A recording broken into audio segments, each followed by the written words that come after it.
2 weeks, in which time the president will have to make his move.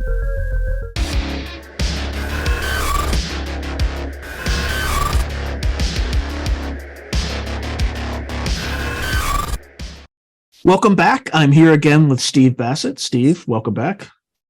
Excellent. Glad to be back. Things are happening.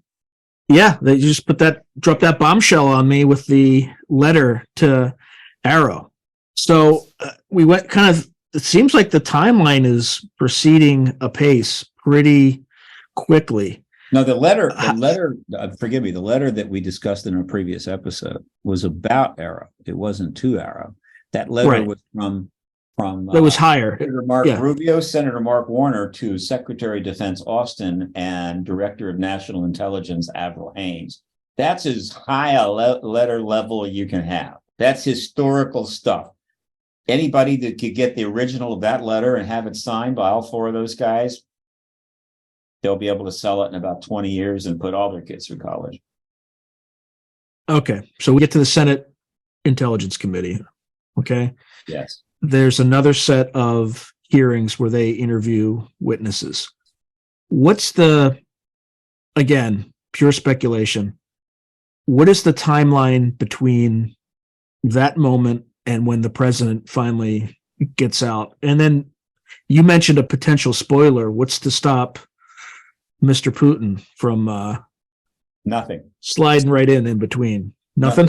Except he's managed to get himself pretty preoccupied. So I think he's no longer a player here. He couldn't put it off. Xi Jinping would be a more likely head of state. Could be Modi. Could be the head of state of India. These are big countries, all right? These are huge countries with huge amount of people. And the prestige that would come from the head of state that can end this 76-year-old truth embargo would be enormous. And so if you got 1.5 billion people that you need to have look up at you and view you as leader, then doing something historical like that. But for now, it's definitely in the hands of the president. So here is my timeline prediction. I've made others in the past. When I say timeline, I've made other projections of possible timelines based upon the circumstances. Obviously, it didn't culminate in disclosure, but that's okay. Keeping people apprised of how things are going and what the prospects are important. Because if the prospects are favorable and you tell people the prospects are favorable and we might have disclosure this year, then people are more likely to support it and get behind it and thus create that outcome. But I have never had stronger feelings about this than I have now. And so my projection now, I have more confidence in this particular projection, which is not guaranteed. This is nothing more than a projection, an assessment of a timeline. Somebody asked, I could just simply say, I have no idea, right? It is what it is. No, that's not the way you walk it. Here's the timeline. Here's what I think is going to happen. Sometime in the next couple of weeks, 2, 3, 4, 5 weeks, the announcement will come out. There will be an announcement from the Senate Intelligence Committee. It could be another committee, and in the end, it won't matter, but it's almost certainly going to be the Senate Intel Committee, that they're going to hold a real hearing regarding the UAP issue, right? With cooperation of Arrow, the All-Domain Anomaly Resolution Office, to take testimony from individuals who have important information regarding the UAP phenomena, which they're now referring to unidentified anomalous phenomena, which matches up very nicely with the All-Domain Anomaly Resolution Office. You see how to get everything set up nice and sweet? I like it. Okay. That will hit like a bombshell, all right? They're not going to say, we intend to hold a hearing in October or next January. No. They'll announce it, and probably they'll announce it out a week ahead of time, 10 days ahead of time. The announcement for that hearing that they just had, that Gillibrand just had in her Armed Services Subcommittee with Kirkpatrick. I think an announcement of that came out like 5 days before or something. It wasn't much. So it'll be maybe 10 days. Enough time for every news organization on the planet, every cable news network, every network news operation, every news operation that has any ability to get ready and cover it. Set up. You got to get plane tickets. You got to get the crews together. You got to fly to Washington, whatever. I mean, you got to, there's a lot, you got to have some notice. Right? And they will come. And those hearings will get underway in front of the Senate Intel Committee about 10 days after that announcement. And they're not going to start off with the weakest witnesses that are available, meaning let's start off slow. Here is a secretary that was once worked for so-and-so back in 1983 and saw a memo, whatever the hell. No, absolutely not. They're going to start off with the best stuff. I know that a number of witnesses to the nuclear weapons tampering events have been interviewed. I know some of the pilots have been interviewed. I know a lot of other people have been interviewed. I don't even know who they are. God knows. And that's the ones that have been formally interviewed by Arrow. The number of people who have been on the Hill giving briefings, I say people, witnesses, is unknown. But that's been going on for 3 years. And Christopher Mellon has been the principal manager of that process. Not the only one, but I think he has been key. He eventually will get recognized for what he has done here, which is help set the political basis for all of this. I imagine he's going to receive some very substantial accolades and rewards for this. He's done an unbelievable job. And these nuclear weapons tampering witnesses are going to sit down there under oath. Why military witnesses? If you're going to hold the hearings that are going to end the truth embargo, and you know that untold millions of people are going to be watching, and every news entity in the world is going to be covering it, they better be good, they better be powerful, and they had better be the truth. And so there are no better witnesses in that regard. And it's also national security than military witnesses. These are men and women. It'll be almost all men, but there might be one or two women. These are men and women who signed up to serve the United States of America. They took an oath when they did that. Over their career, they may have taken some other oaths, right? And then when they sit down in front of the Intel Committee, they take another oath to tell the truth, otherwise face the penalties of perjury. And when it comes to perjury, it all depends on the setting. You can commit to perjury in some sort of a trial in which somebody being charged with petty theft or something, and you get up on the witness stand and say something untrue. That's perjury. Could end up in you getting a slap on the wrist. You commit perjury in front of the Senate Committee on Intelligence regarding a major national security issue with millions of people watching and the press covering it and embarrassing the hell out of everybody. You are going to pay for that perjury. Trust me, to the maximum extent of the law, but they don't want to. And so what these people are going to tell the truth. And a lot of people are going to say, no, they're not, because it's national security and they'll have to lie. No. Or they'll just say they're crazy, right? Or the old hack. Anybody that says they're crazy is a fool and an idiot, and I don't care about them. Don't want to hear what they have to say. Yeah. Let the critics say what they want. I'm not interested.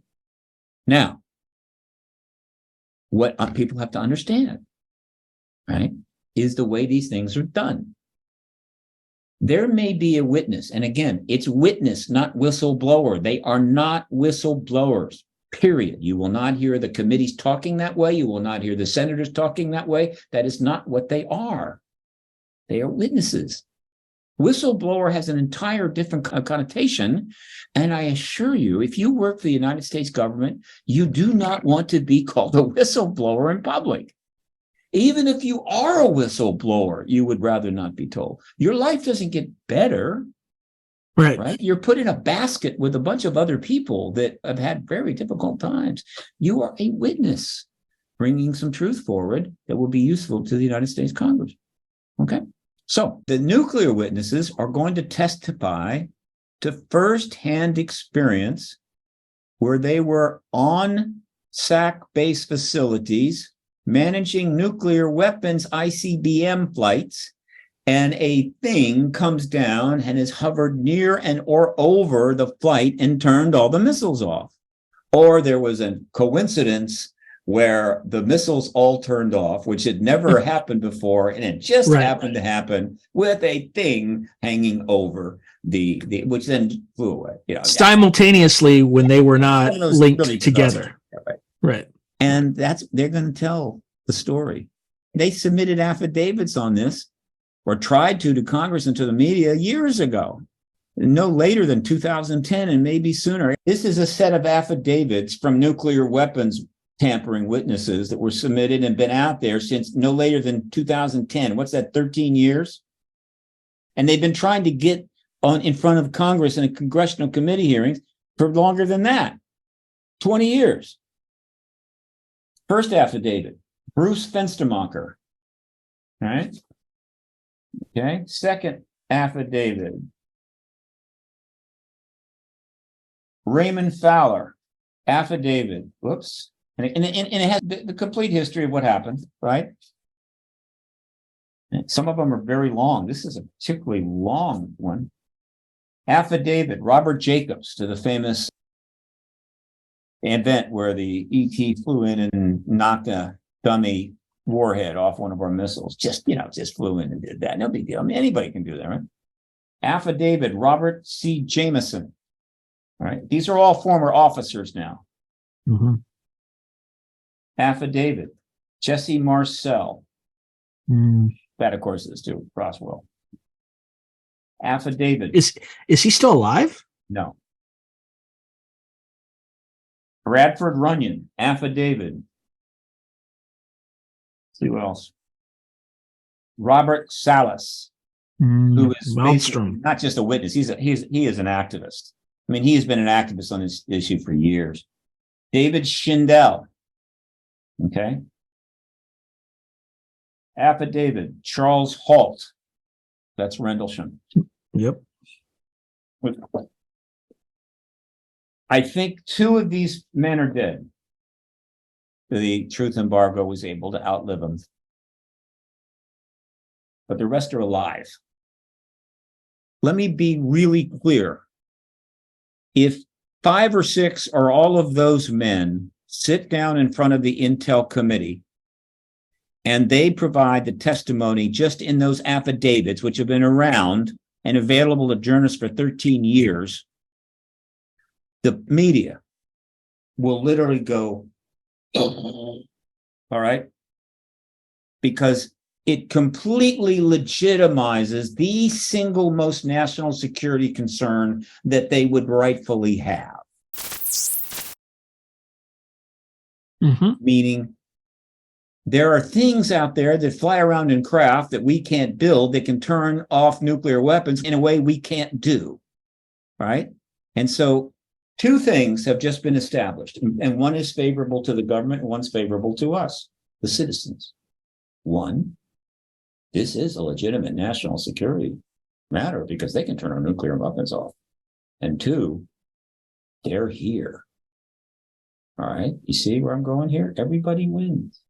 Now, does that mean that from there it just goes to, okay, the next witnesses will be talking about our new super laser program where we can knock these things out of the sky very soon. It'll only cost about $14 trillion. No.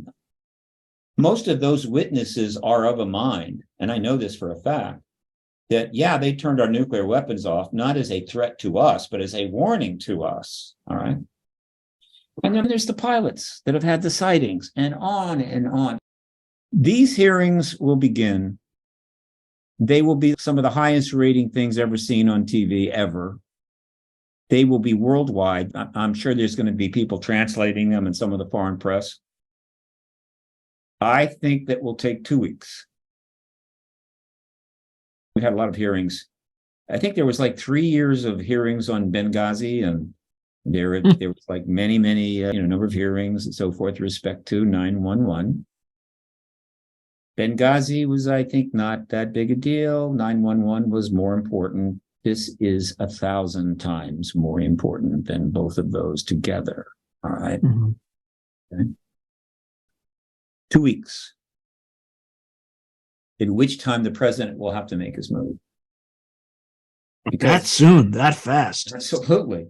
Because the testimony is absolutely conclusive, right? They're not going to bring on some idiot debunker from Twitter and say, well, idiot debunker, what is your take on the testimony of these 9 former SAC base officers? And, well, I know there could have been a power outage, maybe in one of the local towns, or some kids, got over the wall, or maybe some rats chewed through some wiring or something. I mean, there's all kinds of, no, we're not going to do that.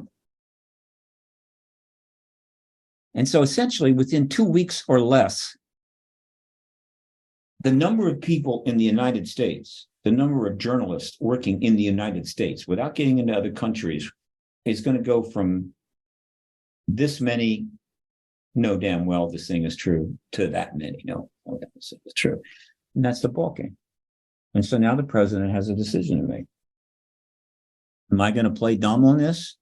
Regardless of what the president knows, and I'm sure that the president knows a lot more than we think he knows, okay? He knows he is virtually step out of this, and that's fine. But nobody knows what the presidents know in full about anything. And that's true about the ET issue going back. Every president since from Truman on has known there's, quote, an ET presence. It's just a question of what they knew, how much they knew, what they wanted to know, right? Right. And that includes Biden. So the question Biden has, look, so the world is immediately coming to understand, yep, that's it, absolutely, it's true, it's true. And how long does he want to go? And we're going right into an election year, too. Well, we'll get to that. So he's got to make a move. He can't just sit back and, well, maybe another 20 or 30 witnesses. No. As soon as they understand that the point has been made, the die is cast, game is over. They have got to move and move quickly. And so he will bring some of the Pentagon people in to the White House, Oval Office. They will meet. They will have a nice discussion. He'll bring in key leaders from both parties into the Oval Office. They will have private discussions. And they will all agree, yep, it's time. We're behind you, Mr. President. This is a nonpartisan issue. I don't think any of the Republicans leaders that will be brought in to speak about this are going to say, well, Biden, we're going to fight you on this, or, it's political. Yeah, this is like the only bipartisan issue there is, exactly. Or one of the few. They're happy to support you, Mr. President. Just as they would likely do if I don't want to go there. So anyway, we support you. And then the president is going to be able to come out in front of the American people. He'll either do it from the Oval Office as one of those Oval Office things. You've seen that, right? They sit behind the desk, a resolute desk, and they give you this thing, like Kennedy did for the Cuban Missile situation. But that's not the way to go. This needs to be a press statement.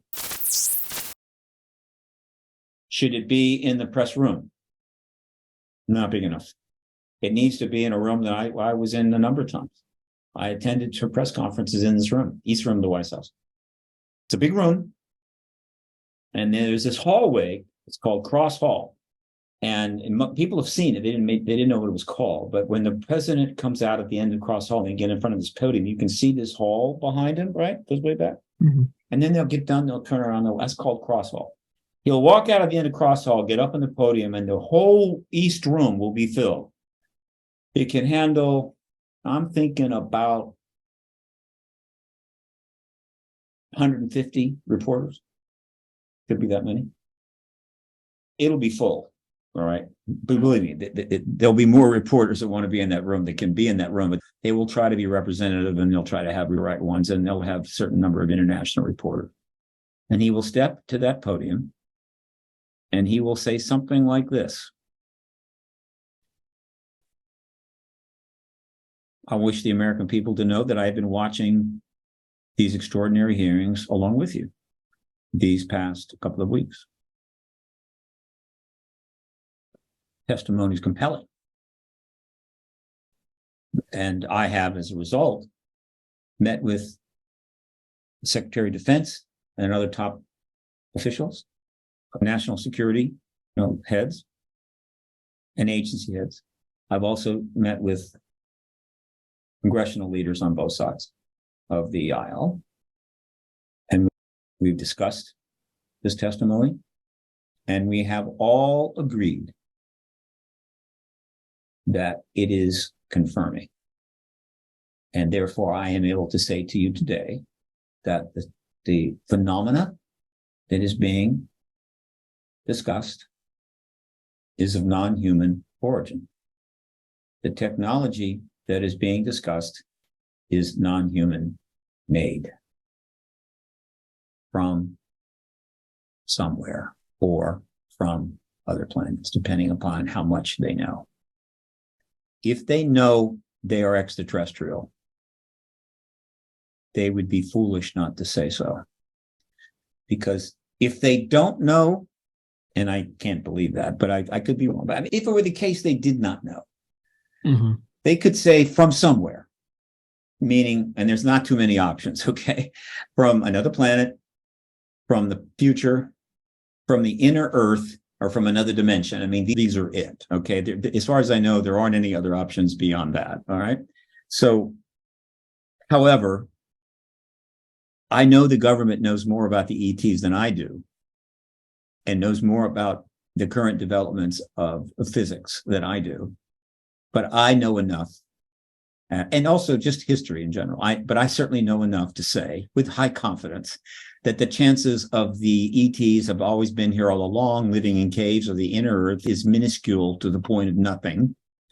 The chances of them being from the future is extremely unlikely.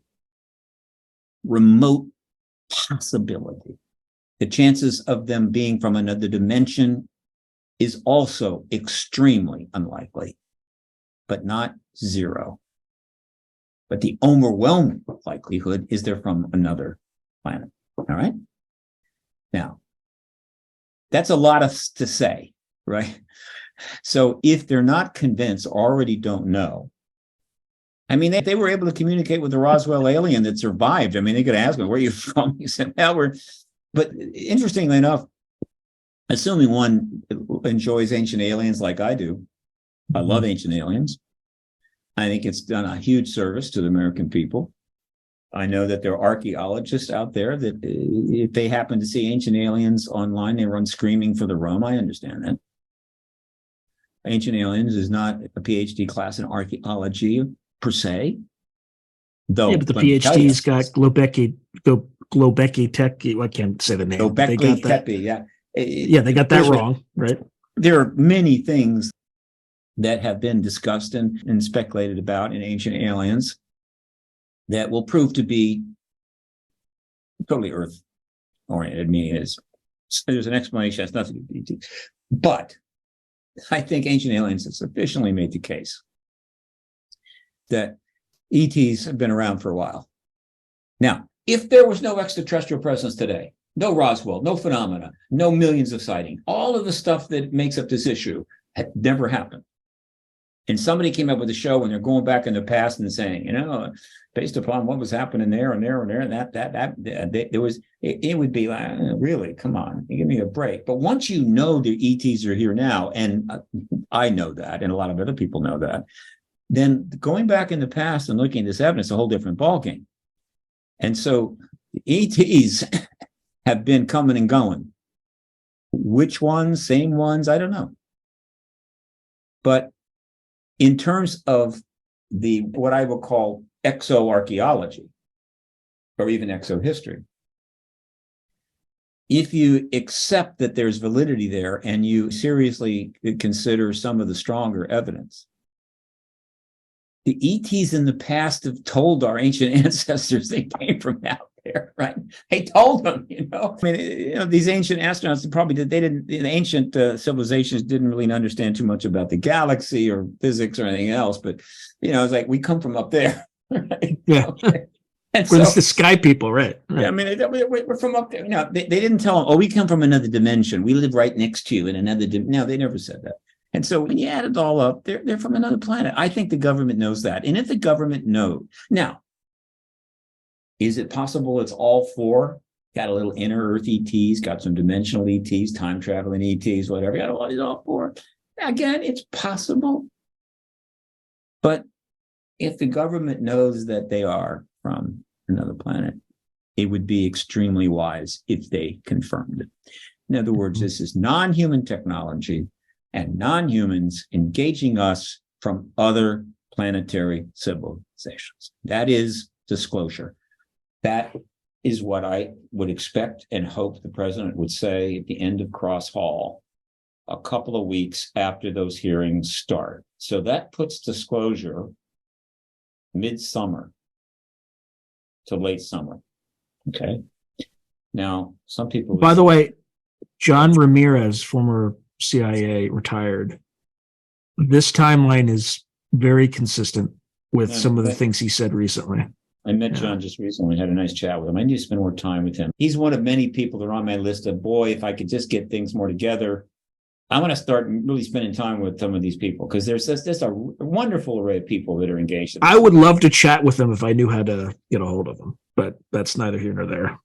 Hey, it's anything is possible. You certainly could have him as a guest. He probably would say yes, get in touch. So what are the other factors in terms of my timeline considerations? Here, look. Given how close we are, given how much pressure is building up on the government, and given the government's actions, like the letter that I read in your last episode, right, from Warner and Rubio to Austin and Haynes, they have a choice. Get this done this summer, right? Before the interminable, ridiculously long, unbelievably too expensive election process begins in America, where we spend billions of dollars to get government almost no better than the government we had before, kind of shifting back and forth between. It's an absurd process that absolutely has to be reformed, or we're going to really ruin the country for everybody. But so it starts early, because they got to start raising all that money, billions of dollars, to get elected. The jobs that pay between $180,000 and $250,000. You can not get this done, but all this stuff is still moving forward, right? The process is still moving forward. The interest is growing. The arrow's doing its thing, and then these people are running for Congress, for the Senate and the House and the presidency, in a world in which the still thing is still hanging out there, right? Right. We don't know yet. Maybe one day, candidate so-and-so. What is your view about Arrow? What is your view about ETs?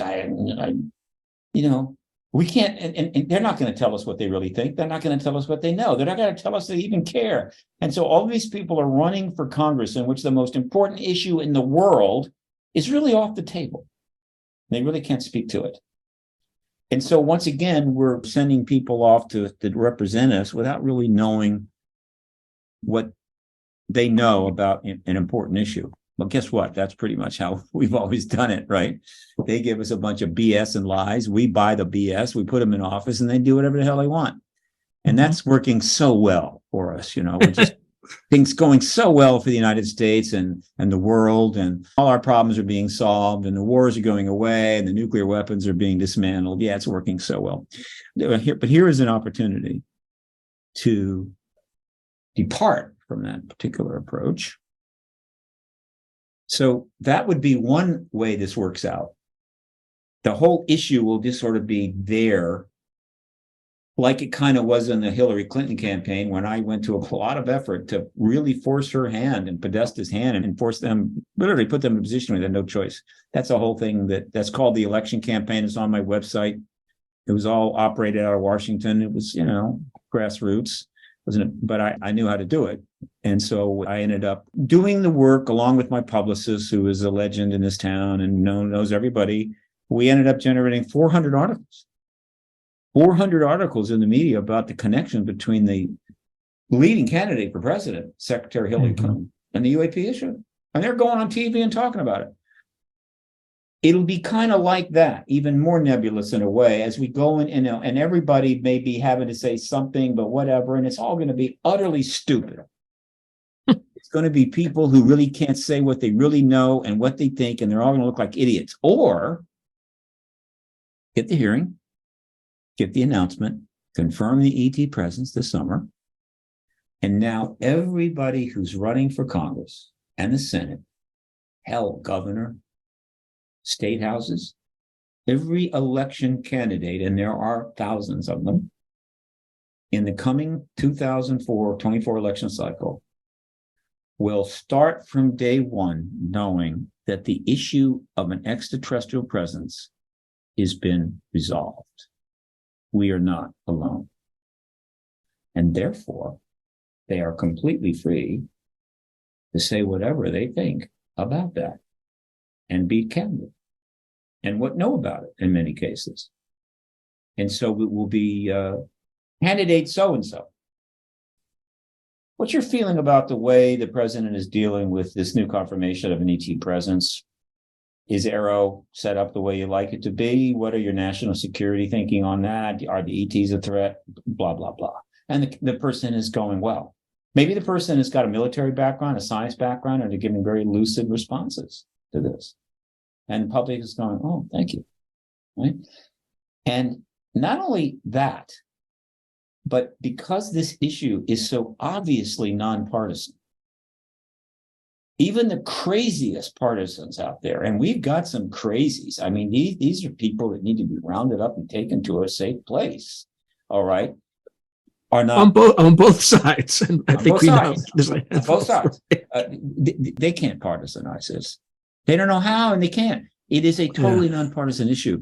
And so it allows all these candidates to address something that transcends politics and say intelligent things.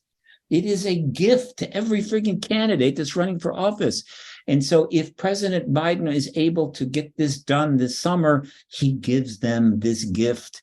The gift is to the entire American people. We're going to have campaigns in which the most profound event in human history can be talked about frankly and candidly and openly and intelligently without political bias, and people might enjoy this election. They might even go, wow, that was a great election. Man, did I enjoy that. Everybody wins. You don't get disclosure done this summer, and it's just going to be another friggin' shite storm. You know what I'm saying? So that's the reason why my time frame is this summer. Plus, they need, I think summer works too, because they need some amount of time to handle some of the thornier issues and questions. So, number one, is there going to be compensation for people who may have been abducted? Good point. Look, what about sharing technology with, giving an advantage to, I don't know, Lockheed Martin, Boeing, and what about this other company that didn't get the same advantage and went bankrupt? There's a lot of, But you made a very good, interesting point. Very good point. Okay. And this is particularly true. Now, this is somewhat of a partisan point, but I don't want to overemphasize it. Right. But all of the people that are currently in office, right, already, many of those will be running for office. And what I just said applies to them. But the ones that are already in office now, particularly the ones that have been in office for a long time, and we do have a lot of that, too much of that, they have a separate issue to deal with. All right. If they're running, okay, they're going to be able to speak to it as part of their campaign. But depending upon how quickly we get disclosure, probably even before their formal campaign gets underway, they're going to be getting questions from the journalism and from maybe even their constituents. The president just confirmed that this phenomenon is actually extraterrestrial. You never ever said anything about that. Did you know?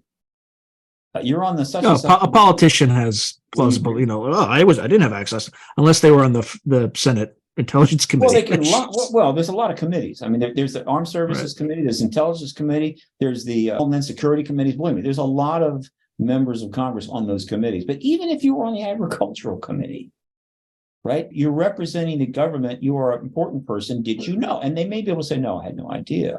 They may have had cattle mutilations in their state, or whatever. But if you really didn't have it, because it just wasn't in your radar, you can say so. But if you did, you see the problem, don't you?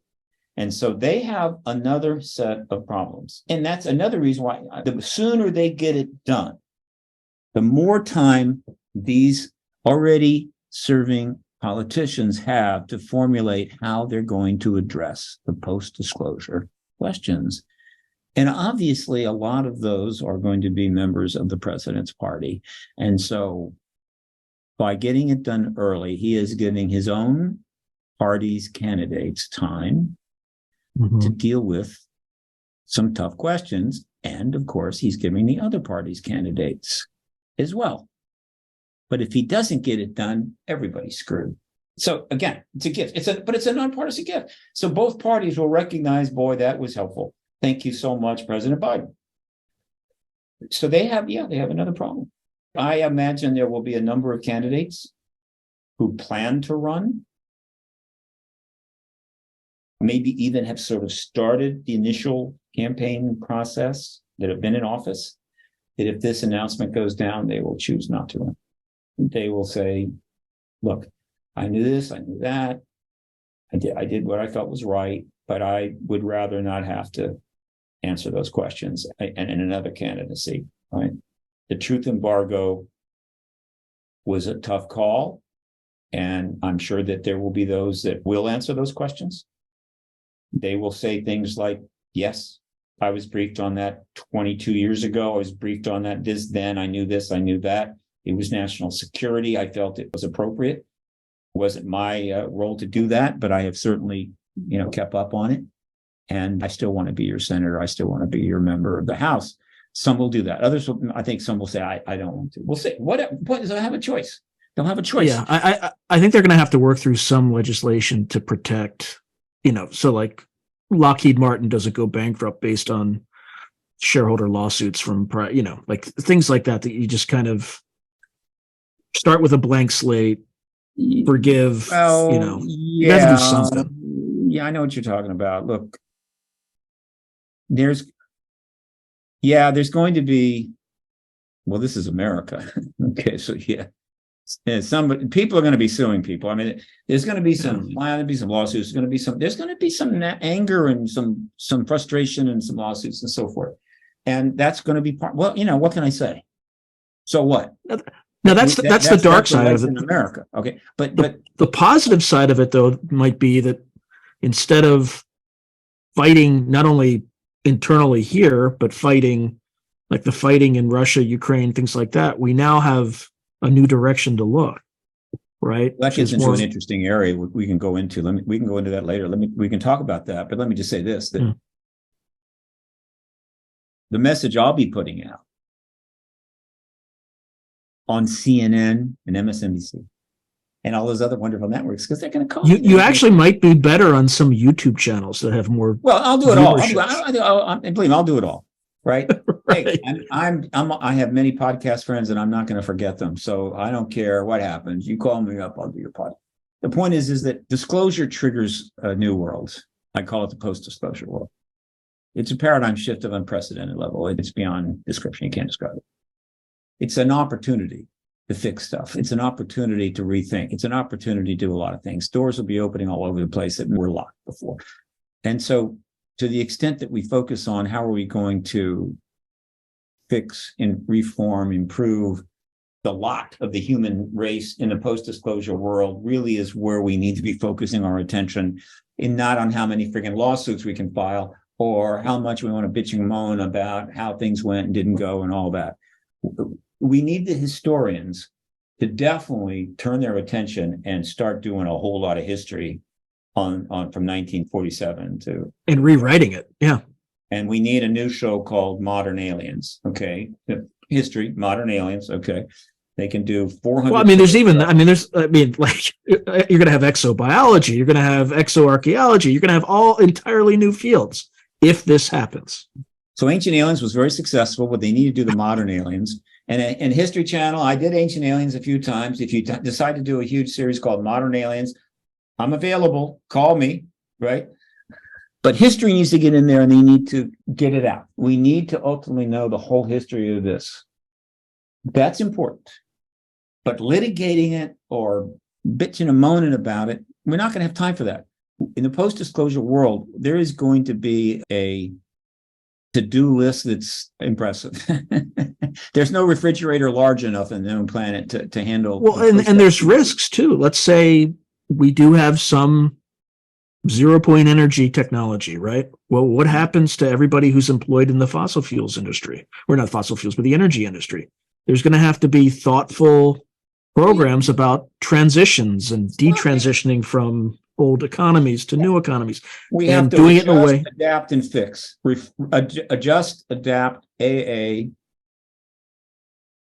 reform, and fix. So AARF.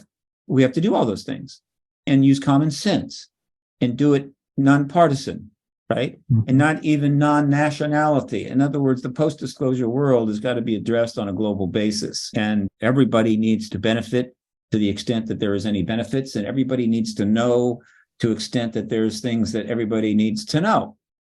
And there's 1,000 different threads we could pick, and I could respond to any one of them, and I'm happy to do that. You brought up one, fossil fuels. Well, this way.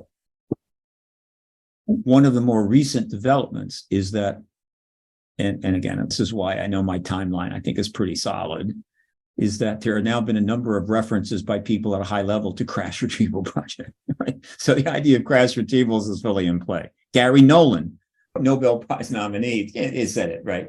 So pretty soon crash retrievals is, and crash retrieval will be on the list of witnesses. There's going to be witnesses testifying about crash retrievals at these hearings, okay? Well, interestingly enough, I have him on the books to talk to me in June. So excellent. And so hopefully he's not overwhelmed by events by that point, but. And crash retrievals means tech, and tech means re-engineering, and re-engineering leads to what did you find out? What have you re-engineered? What have you got? Which leads to one of the top 5 difficult questions. Remember I mentioned that before, top 5 difficult questions. Yeah, why don't you share? Which is any kind of formal relationship with the ETs guys, treaties, understandings, collateral agreements, right? Are we holding some of their deposits in our banks, whatever. Another one is, has any technology that could, had it been available for full access in the public domain, that could have seriously improved our issues here, how we're, not just U.S. Or saved lives, like healing technology, right? Has any of that been suppressed and unavailable on the basis of the truth embargo's national security status? Any? Okay. Now, if there is none, and that's the truth,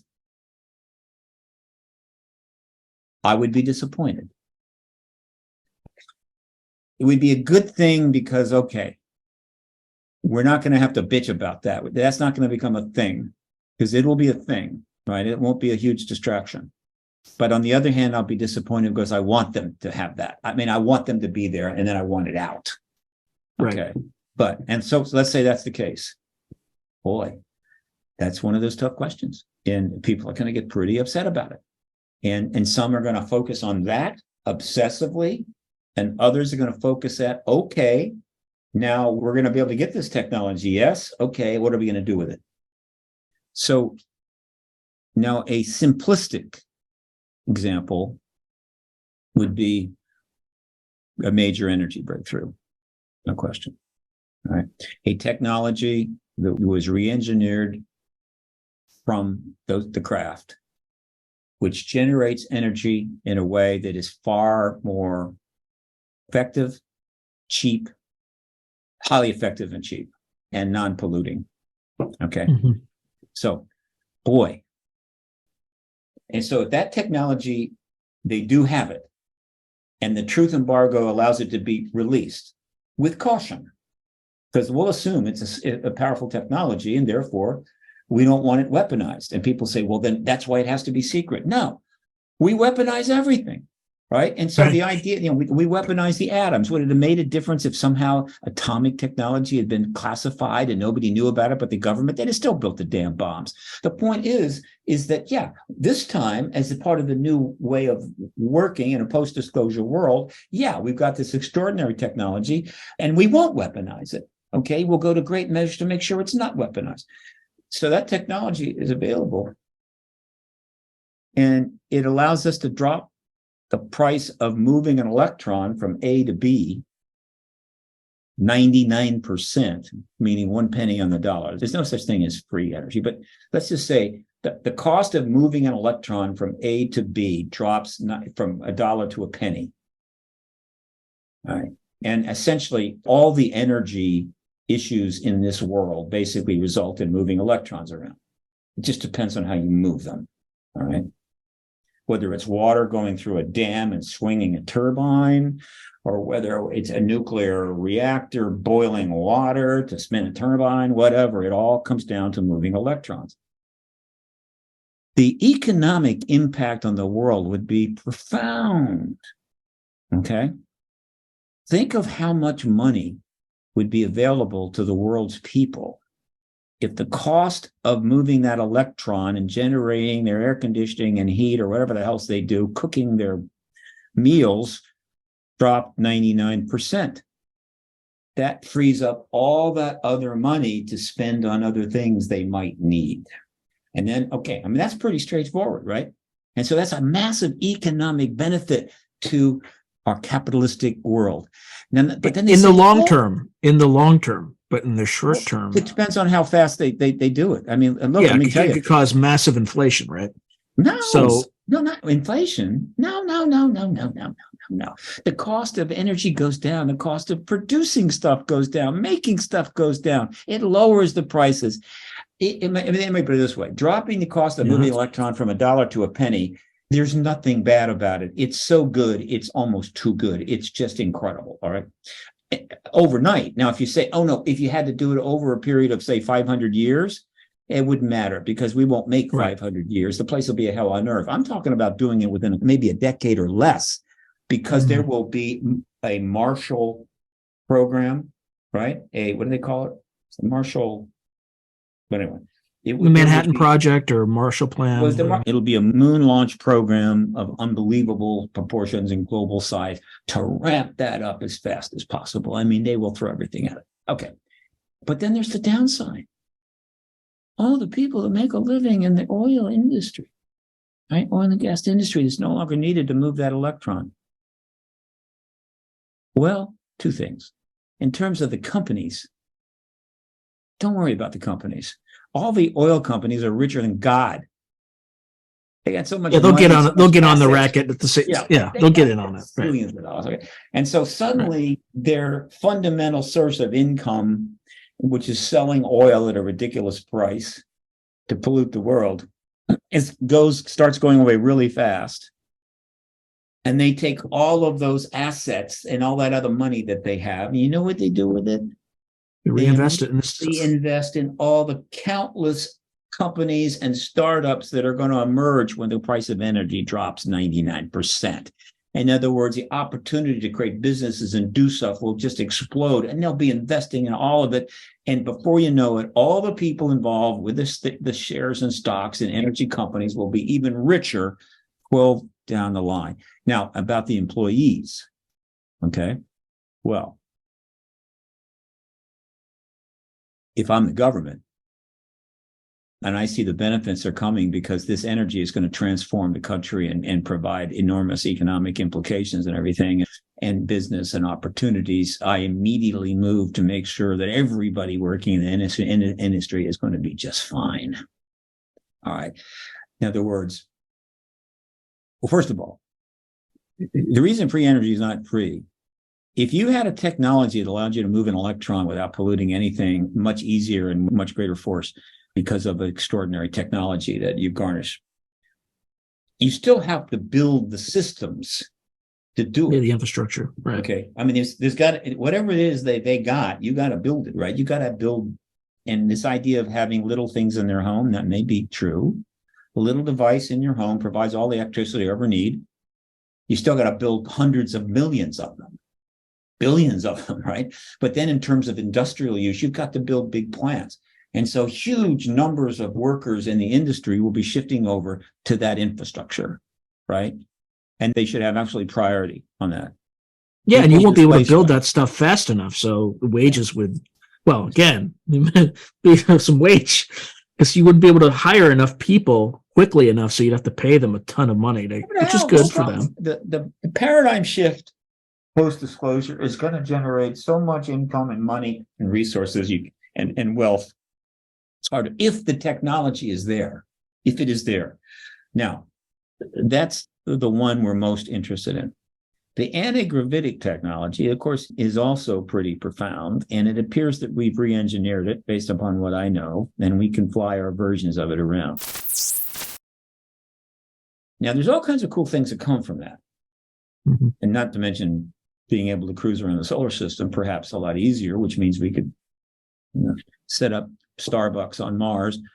Well, we solve the resource problem too with all the asteroids. That's right. And then we can access resources in the asteroid, which would be incredible, though the price of gold could end up dropping to, $1 a pound, but whatever. Again, there will be some winners and losers in the post-disclosure world, I assure you, as it evolves, but it's not going to be like that. And I will be happy to help advise people about, look, if anti-gravitics is true and they can go mine asteroids full of gold, you may want to consider your gold. I'm ready to raise money for a VC fund based on this. Whatever. I mean, I'm not going to be around that long, but there are plenty of people that are. But the point is that there will be winners and losers. But to the extent that the government is telling the truth and straight up, and we approach it in a straight up way, and we approach it in a fair and just way, we can minimize the amount of losers and maximize the amount of winners. And a perfect example of this is that if, in fact, energy tech emerged from out of the truth embargo that could be ramped up to replace oil and gas completely and generate electron movement at 1 cent on the dollar, I would say, look, as that is happening, as that industry replaces the old one, everybody in the old industry, the workers, the employees, and I'm not worried about the stockholders and the executives, they're already richer than God. Point is that all the workers should have priority in building the new infrastructure. They should be given a priority. All right, why not? There's a lot of ways that you can, it's just a simple example of how to minimize the number of people that lose from this paradigm shift. There's always people that lose. Everybody in the horse and buggy industry took a hit when the combustion engine turned up, all right? So you had a certain amount of time to get out of that business and get into the car business or whatever the else you wanted to do. And there is countless examples of that. We've seen it all the time. All right, what can I say? All right. But that doesn't mean that it can't be minimized. It's a matter of the American people's will to be fair and just. And so the benefits there. So that's just one example. I don't want to kill that to death. So fire me another question. What do you got? Religious implications for for large religious institutions. And I'm sure there may be some awkward questions. Let's say, again, I'm speculating. Yeah. Let's say we were a genetically engineered species. Now, wait a minute. Hundreds of thousands of years question. ago. Okay. Religious question is one. Genetically engineered species question is another. Let's just stick with the religion. But let's say that's the reality. And that will have a reconciliation with religion. Well, now, again, disclosure is nothing more than confirmation of the ET presence. The post-disclosure world is going to be initially about finding out what the government knows, implementing what that information in society and trying to benefit from it. You're getting into a second level that is phase 2, which I also like to talk about. And that is, it is my belief, my conviction, and I have a lot less confidence in this than I currently have in the disclosure process that I've just discussed. I think this has all been heading towards open contact with ETs. It's always been heading. And I know that Ancient Aliens fans would probably say, come on, it's been open contact with ETs going back thousands of years. Okay. And No. I'm going, okay. When you say open contact, that could mean a variety of different, it could be just open extensive contact. Or limited. Extensive could cause huge problems. Well, let's go extensive. Okay. There probably has been extensive open contact going back a long time. But if the ETs were in extensive open contact with, say, the ancient Sumerians or some civilizations in Malaysia or whatever, that's kind of a big deal for them. Mm-hmm. But the implications for human civilization as a whole were pretty limited. because humans just were limited. I mean, it's basically what they do is they made them gods and they deified them and maybe got some information, but what are they going to do? It wasn't like the ETs were going to come down and say, take the ancient Egyptians, look, we're going to set up some schools here and we're going to teach you all how to build computers. It's going to be really cool. Okay. No. Fundamentally, it was a different thing, different time. So open contact could have happened, but that's not the kind of open contact we're not going to have at this time. This open contact is going to be between a spacefaring, fully global civilization with high technology in all areas of science and another spacefaring civilization or multiple spacefarings working in concert. In other words, it's showtime. This is a wholly different matter. And so open contact this time around, they're not going to be made gods. We're not going to make gods of them. We're not going to build giant pyramids to celebrate them or whatever the hell. No, that's not going to happen at all. They are going to be ETs. They're going to be extraterrestrials. They're going to be human sentients from other places. So they won't be God. They're going to be, we're almost, in a sense, we are equals. In a sense. Okay. In certain ways. For instance, are we both sentient technological civilizations? Yes, we are. Okay. And I can go down the list. Okay. It looks like, based upon the contactee reports, do we all have one head, two arms, and two legs? Yeah. Pretty much that's the way it is. Okay. And so this is different. So open contact this time will be of a different type. And I think it's where this has been headed. The first truly open contact with the human civilizations since it became a global civilization and not just a group of civilizations that don't even know they exist in many cases and get around by camel. So I think it's 2 years. Disclosure this year, just open contact in 2 years. That makes it 2025. That'll be it. So interesting you say that. So again, John Ramirez, he talked about something big happening in 2027, whatever that is. Okay. Again, something big. I'm going to be more specific. Open contact in 2025. Put it down. You know, I actually placed some bets on disclosure with some UK bookies a couple of times. I didn't win. But I think in the first one, I got something like 1,000 to 1 odds, you know, and I was feeling pretty optimistic. And it's not that it couldn't happen sooner, because there were some very optimal situations, but something would come along and crush it, right? But I think I would have made like $200,000. I think right now, I heard that there is one bookie that's giving, at least as of about 3 weeks ago, 51 odds, essentially that it would happen this year. 50 to 1, not bad. I'm thinking about it, but money's tight. But the point is, is 2% chance, 2% chance. 2% chance. So open contact, 2 years out, 2025. Now, this is a whole different situation. This is another paradigm shift in a sense, but it's not as big as disclosure. It's almost anticlimactic. So if the ETs engage in open contact in 2025, but we've already known they were here for 2 years, I mean, it's, in that sense, not profound, but it opens up a whole new range of intellectual possibilities and other matters and broadens the engagement. It gets into things like, it's going to get way much deeper into things like genetics, religion, AI, and so forth. It would almost save us from AI, because I think we are about to go down a very dark path. I think there are human capabilities and human potential that we haven't even scratched the surface, but they're all natural. And I think AI is going to start going down that path. We're going to start limiting ourselves, even though it won't seem like we're limiting ourselves. Well, Sean, I don't want you to lose any sleep tonight, like me, but we're going down a whole lot of dark paths at the same time. It's like it's physically it's not possible, but in other words, imagine if there was like 8 or 9 dark paths that were existing side by side, like dimensions, you know, we're going down all 8 of them at the same time. Yeah. Yeah. We are screwed in so many ways. It's not even funny. AI is just the latest manifestation that's now coming real. Predicted a long time ago. It was predicted by Isaac Asimov when he wrote I, Robot, right? All the way back in God knows when. I love those books. No. We are out in front of our skis, over our head. We Peter principled ourselves to the point where we are now at a place where we can't possibly succeed. And the consequences are going to be rather dire, which is one of the reasons why I believe all of this is coming to a head exactly when it is.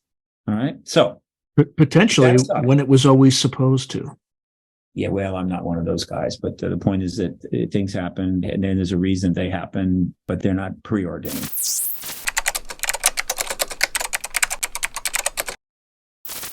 And Sean, before I leave, I want your viewers to know that a major conference is coming up, Contact in the Desert. It's been around for a number of years, right? And it had to step back some during the pandemic, as everything did, but now it's back. And it's going to, once again, be at Indian Wells Resort in the Renaissance there, southeast of Palm Springs.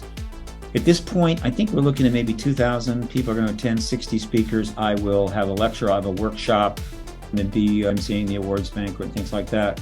But it's a really good time to get together and get really excited and share these extraordinary things that are happening in Washington. And it's very possible, to be honest with you, there's a possibility there will be a hearing by the time that the Contact in the Desert takes place on June 2 to 4. So if that happens, well, the energy level will be even well. Anyway, so I hope as many of you as possible can get to Indian Wells and join us for Contact in the Desert, June 2 to 4. Thanks. Appreciate it. If you enjoyed this video, please click on like, subscribe, and the notification button so that you're alerted anytime I post something new.